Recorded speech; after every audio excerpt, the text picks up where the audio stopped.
Dijonai Carrington's career is unraveling in real time, and it's happening fast. We're not talking about a slow decline over a season or two. We're talking about a complete implosion that occurred over the span of a single week. One hard foul, one impulsive social media post, multiple failed explanations. And now, according to the latest rumors circulating through the WNBA and the sports business world, her major endorsement deals are evaporating.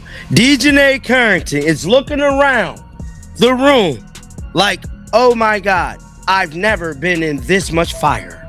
I mean, it's getting so bad that now her endorsements are potentially about to pull out on representing Dijonai Carrington. That's the image right now. A young player, mid-career, watching everything she's built, not just on the court, but off of it, in terms of sponsorships and brand value, start to crumble. Reebok, one of her major partners, is reportedly severing ties. Reebok is reportedly dropping their endorsement for Dijonai Carrington after she attacked Sophie Cunningham.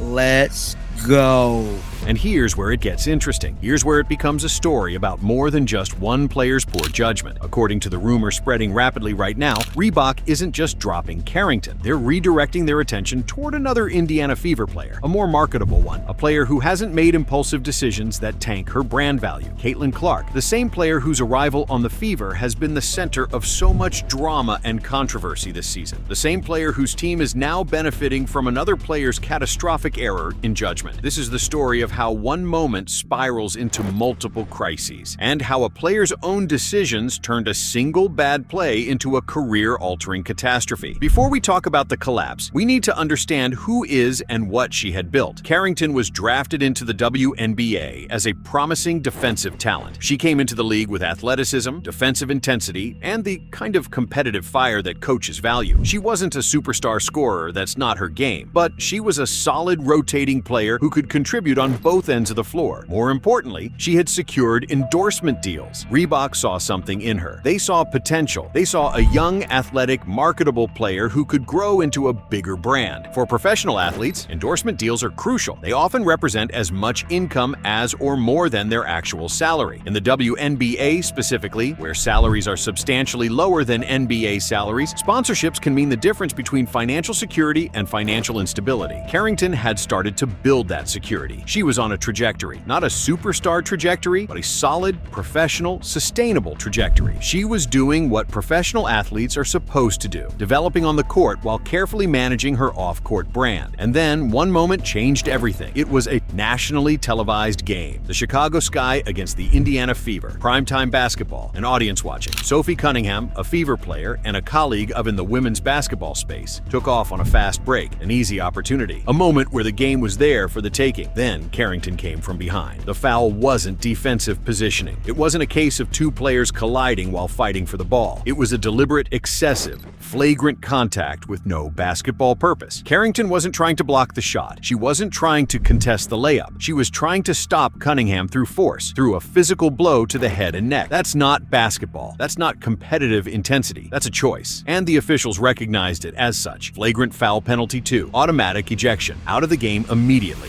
Did y'all see what happened when this young lady got ejected from a WNBA game the other day for a flagrant foul on Sophie Cunningham? She mugged her. Damn near came across like decapitating her, for crying out loud. That was definitely a hard foul. The national media didn't hold back. They called it what it was: excessive, unnecessary, dangerous, not a playing hard moment, not a competitive play, a foul that could have caused serious injury. Cunningham went down hard. The video went viral immediately. Within minutes, millions of people had watched the play. The commentariat had weighed in. The conversation was national. Now Carrington had a choice: address it professionally or make it worse. She chose to make it worse. Instead of waiting until after the game, instead of taking time to think about the foul and how to address it, instead of accepting responsibility and moving forward professionally, Carrington went to her phone from the locker room bench and composed a message. 2 words: white privilege, just like that, while the game was still happening, while millions of people were still watching and discussing the foul, while her coaches and teammates were still on the court. Carrington posted those 2 words to her social media account. No context, no explanation, no clarification about what she meant or what she was referring to.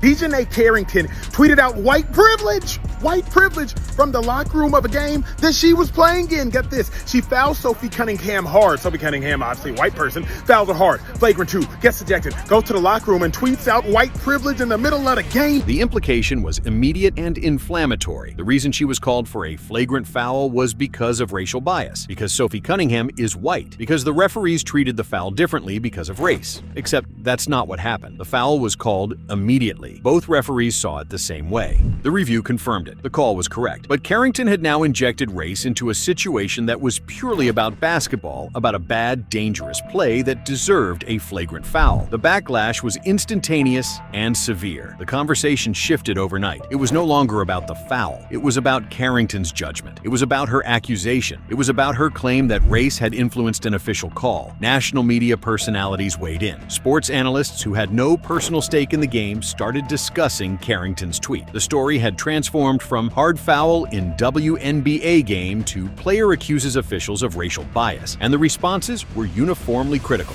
You hit her in the head, you drew blood, you didn't connect with the ball at all whatsoever. So to me, it was just very ignorant and to some degree asinine by Dijonai Carrington to suggest that that call was based on white privilege. Ignorant, asinine. Those were the words being used by former players and media personalities analyzing what Carrington had done. She had taken a situation where she was clearly in the wrong, where she had committed an excessive foul and tried to redirect blame by bringing up race. She had weaponized a serious issue to deflect accountability, and people noticed, and people didn't like it. The conversation was no longer sympathetic. The narrative had shifted entirely. Now Carrington wasn't a player who had made a bad play. She was a player who had made a bad play, gotten justly punished for it, and then made a worse decision by trying to blame racial bias for a call that had nothing to do with race. She was no longer the victim. She was the villain. At this point, Carrington needed to do one thing: stay silent, let the story die, and move on. Instead, she made it worse, multiple times, over multiple days, with multiple different explanations. First, she claimed she had never said the foul was white privilege. She claimed people were misinterpreting her post. She claimed critical thinking skills were lacking in her critics. I've never once claimed that the assessment of the foul was white privilege. That was your assumption. Try exercising your critical thinking skills. I know you studied psych. She kept going, adding that she was the last thing from ignorant on the subject, name-dropping her education at Stanford.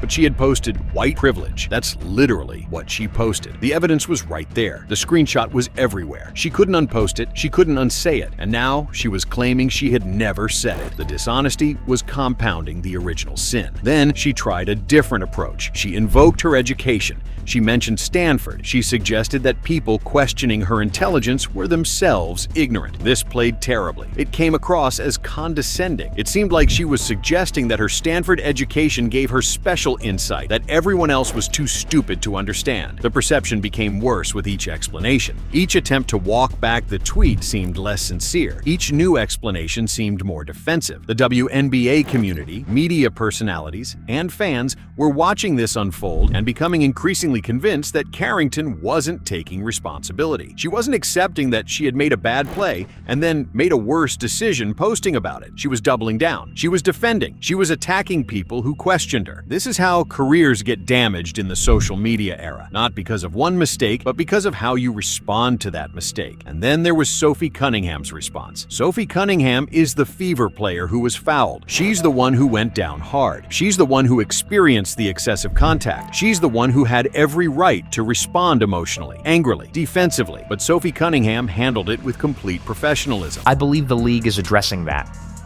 This has nothing to do with race. Last year, I experienced a similar incident and was ejected, which I deserved.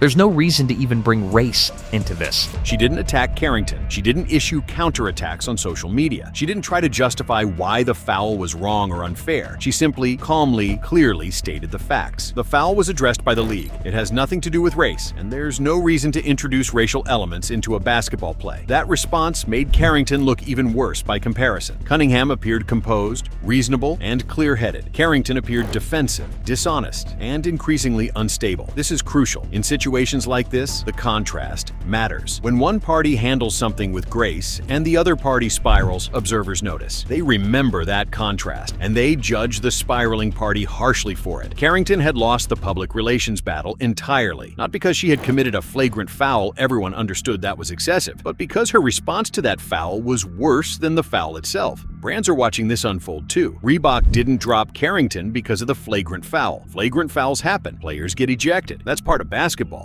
But a player who makes an excessive play, gets called for it, and then immediately takes to social media to inject race into a situation where race was irrelevant, that's a liability. That's a player demonstrating poor judgment. That's a player showing a lack of emotional control. That's a player who might do something similar in the future on social media, in front of the world, in a way that reflects poorly on any brand associated with her. Reebok has plenty of other athletes to sponsor. Reebok has options. Why maintain a relationship with a player whose judgment is now publicly in question?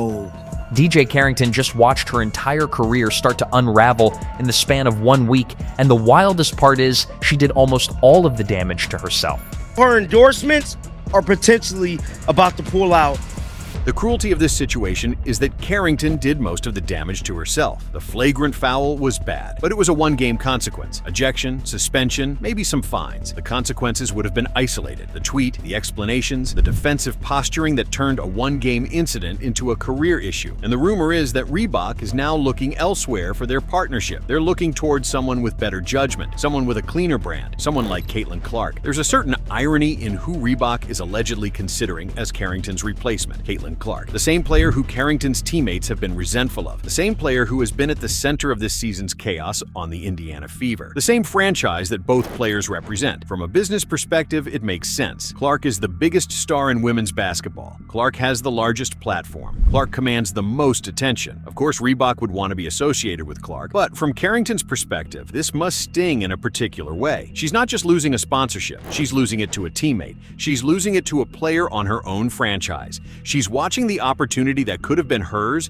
go to someone else, someone that locker room dynamics suggest she may not be close with. This is the cost of poor judgment in the social media era. One impulsive post, one defensive explanation, one attempt to deflect blame by invoking race when race was irrelevant. And suddenly, you've lost more than just this week. You've damaged your brand for years to come, learned an expensive lesson about the power of a single social media post, and the rest of the WNBA is watching, taking notes, and understanding that in this era, off-court judgment is just as important as on-court performance. The game is no longer just what happens between the lines. The game is also what you do with your phone in the locker room, and Carrington just learned that lesson in the most expensive way possible.